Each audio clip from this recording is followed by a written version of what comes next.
So, good morning. Ngayon, meron naman tayong herbal treatment para kay mother. Okay? Maganda to para bumaba yung creatinine. Meron tayo, syempre, meron tayo celery. Kung walang celery, pwede rin ng parsley. Tapos, lemon juice. O lemon.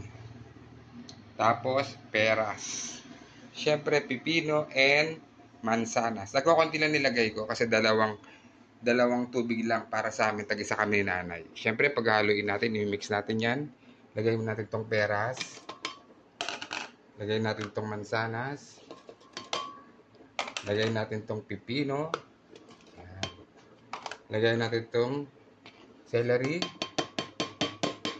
Lagay natin tong lemon juice. Kung gusto nyo, pwede nyo lagyan ng honey. Pero wala na kaming honey, kaya okay na to. Tapos, syempre, tubig. Ayan. 2 basong tubig. Kailangan lagpas para talaga mahalong-halo. Ayan. Nag-blender na natin siya, guys. Saksak muna natin.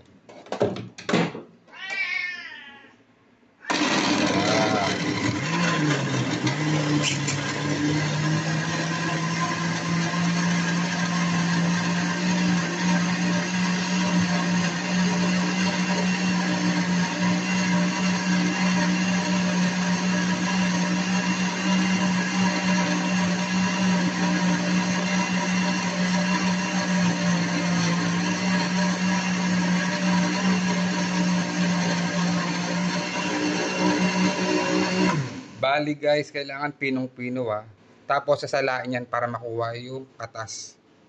Kasi masarap yan. I-blender nyo maigi. Kasi para yung katas niyan. Maganda to guys papababa ng creatinine. Maganda rin to sa mataas yung sugar. Maganda rin to sa uric acid at sa mataas na cholesterol. Thank you guys. Salain lang maganda yan. Bye-bye.